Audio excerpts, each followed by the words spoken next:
Hello, everyone. I am going to talk today about the superpowers of the zk stack. The zk stack is the free modular framework for building hyperchains, or zkVM-powered chains, which we created at Matter Labs. But I'm going to talk about the superpowers that a properly designed architecture based on zero-knowledge proofs can offer you in general. It's not specific to the zk stack by us, but it can be more broadly used, but you have to design it from the beginning in the right way. So zk stack is based on the source code, open source, freely open source code of the zkSync era blockchain, which is the permissionless zkVM-based L2 on Ethereum.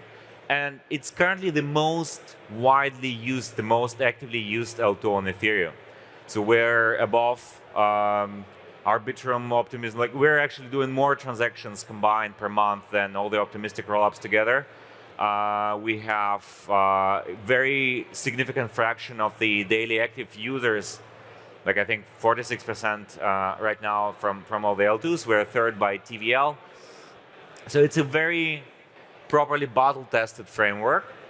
And it's based on the philosophy of the zkSync project, which we've been very consistent for the last 5 years since the project was created. We recently published a manifesto called the zk Credo, where we outlined the motivation and the very specific properties that we want the blockchains to preserve as we progress towards the world where blockchains are basically in everything. Like it's the extension of the internet with the value layer. So we talk about very specific things that translate into very specific design choices made at the zk stack. And if I had to use only one word to describe the superpowers combined of what zero-knowledge proofs can give you, and this presentation is going to be fairly technical, but I really want you to get an intuition on why it matters. The one word will be limitless. The zk technology, and zk stack in particular, is making Ethereum limitless. The first very important property that you get from the zk is the limitless verifiability. So blockchains such as Bitcoin, Ethereum are valuable because they are trustless, which in practice means that they are verifiable from the ground up. You can take a look at the source code, you can understand the math and cryptography behind those cryptographic functions and properties. Then you can run the full node of the source code that you checked yourself, and you can be sure that the state of the blockchain is valid, and like every single piece of logic that was there, from the smart contracts to the signatures to balance updates, was done correctly. You don't have to trust anyone. You don't put your trust in authorities, institutions, other validators. You run it completely for yourself. This is the property that is very easy to lose as we have to scale. Because Ethereum today is only doing 20 transactions per second. And it's a direct consequence of the broad decentralization of Ethereum with hundreds of thousands of full node hundreds of thousands of validators, plus probably millions of full nodes that verify the network today. And if all of them have to re-execute every single transaction that happens for all the world's value interactions, that would be impossible to scale. So we have different approaches such as optimistic rollups, side chains, whatever. In all those cases, you give up some of the trustlessness. You rely on some other people and some validators and some entities, organizations to run the validation for you, and you just say, like, I'm going to accept that. And that does not scale with trust, but it does with the zero-knowledge proofs. What we can do with zero-knowledge proofs is we can use the math. Basically, like, zero-knowledge proofs is probably a misnomer. We should rather have called them proofs of computational integrity. We can run arbitrary large computation. We can do it in parallel, maybe on many different chains with many transactions, millions of users transacting daily. Then we can generate the proof of small blocks on each of these chains. Then we can combine them together through recursive zero-knowledge proofs. produce the proofs of these proofs, then produce the proofs of that proofs, and so on until we get one final proof, which we put on something like Ethereum, which is a broadly decentralized blockchain. And then maybe we generate the proof of the execution of the Ethereum full block, of the Ethereum full node, so you don't have to run the full node at all. You only run a light client on your mobile device, which attests to the integrity of this entirety of these millions of transactions that happen. You don't really care. Zero-knowledge proof, the zkSync zero-knowledge proof Snarks, is the only technology we have that can enable that. And from this superpower follow a couple of really interesting things.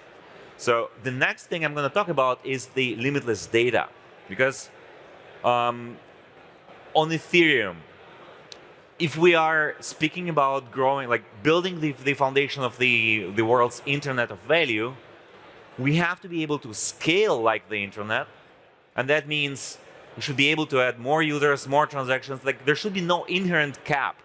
Like imagine if the internet had only 1,000 servers that you can use to run the transactions. Like, sure, we could optimize data load, we could optimize the algorithms to fit more and more throughput onto these 1,000 servers, but that would put an inherent cap. Like you would not be able to onboard like billions of users. You would not be able to run like video streaming and so on. And this is what we have on Ethereum today. We have like it's the most broadly decentralized smart contract platform, and it has this roll-up-centered roadmap with layer 2s permissionlessly innovating, bringing in new ways to scale it. But all of them are limited by this single bottleneck, which is called data availability. Right now on Ethereum, you have something like on the order of 150 kilobytes per second data throughput that all the rollups together compete for and utilize. And like if one rollup uses half of it, you only have the half left for all the other ones, which is nothing. Like it translates to maybe a few hundred transactions per second across all of these rollups. And if you have 10 major ones, you got only like 20 per rollup. It's incompatible with bringing billions of people to blockchains, to getting to the mainstream adoption. The EIP 4844, which is coming soon to the Ethereum mainnet, is only going to alleviate this slightly, even though it's only reserved for rollups. It's not going to provide a significant boost. So we're still going to be in these limits. And even if we implement some more advanced forms of sharding on Ethereum within the couple of years that's coming, again, we're going to be limited. You know, like the peer-to-peer network of Ethereum cannot process infinitely many transactions. But you can totally do it with zero-knowledge proofs. So one way you can do it is instead of publishing the transaction inputs, like all of the actual like call data of the transactions, you could publish the outputs.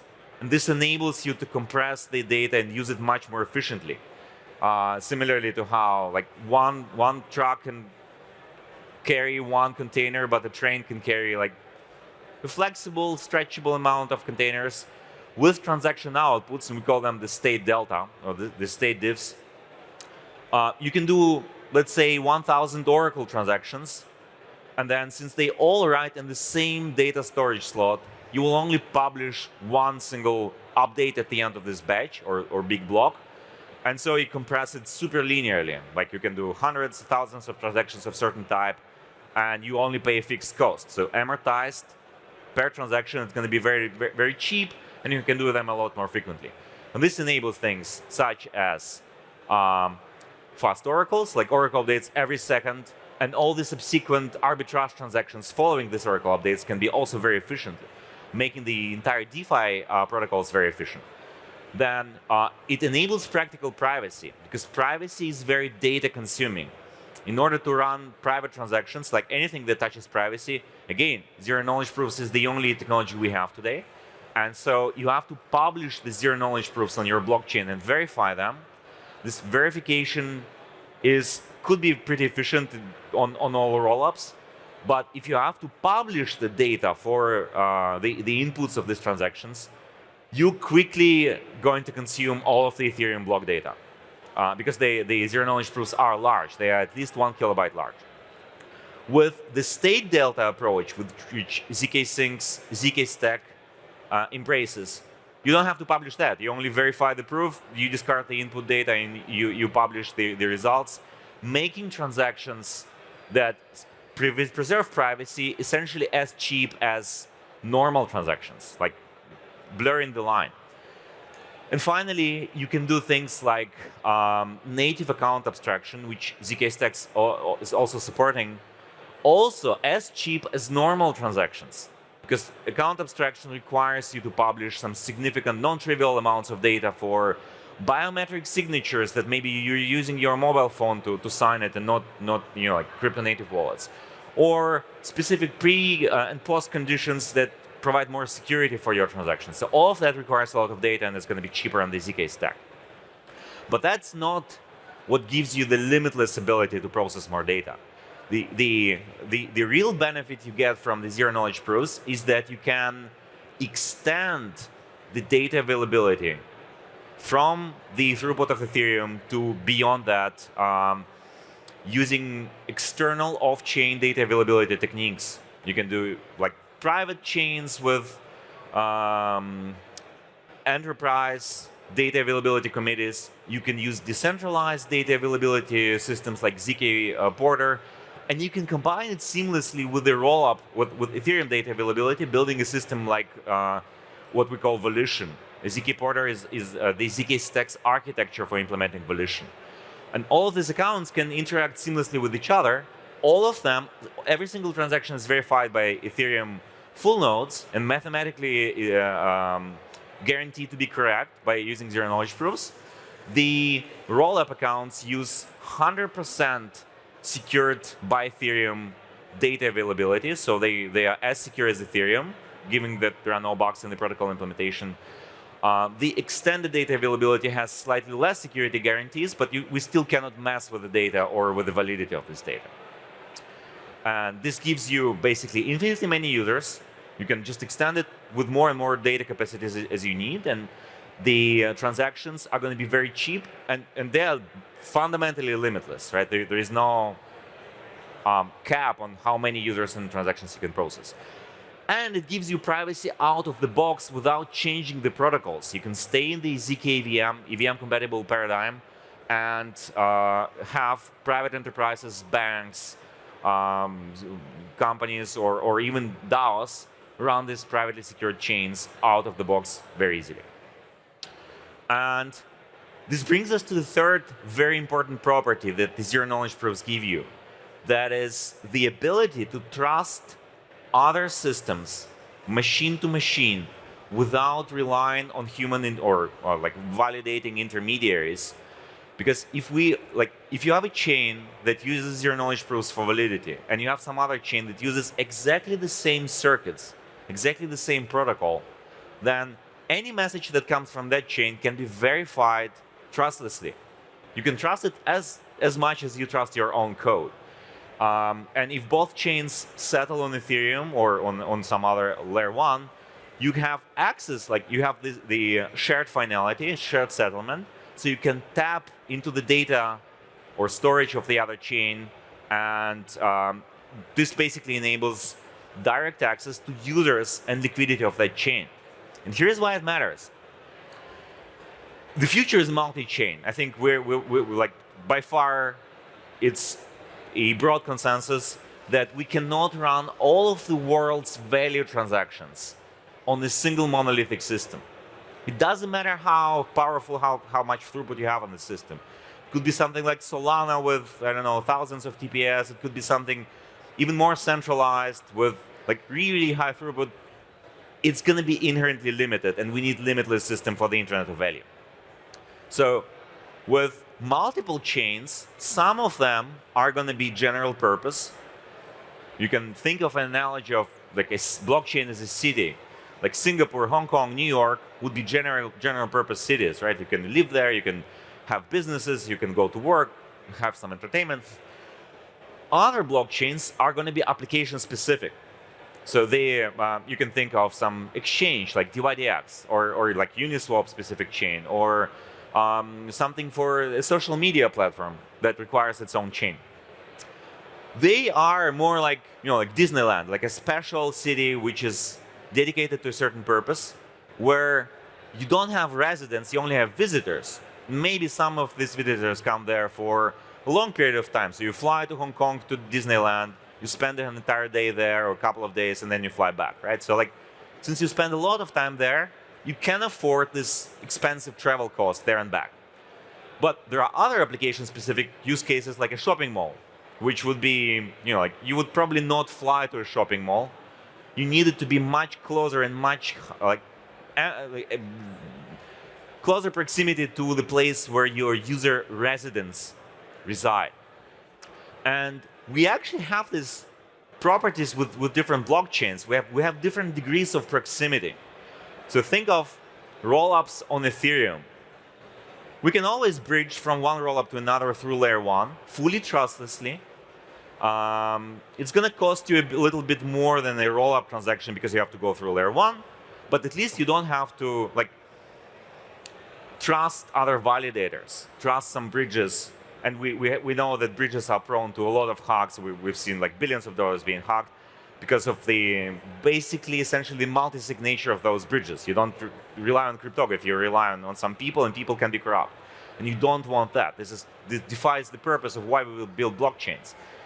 But then you have other blockchain systems that are outside of Ethereum that are even further from us, because now there is no way to transact through layer 1. You have to only go through those bridges. They bring risks, they bring capital inefficiencies, and they bring more delays.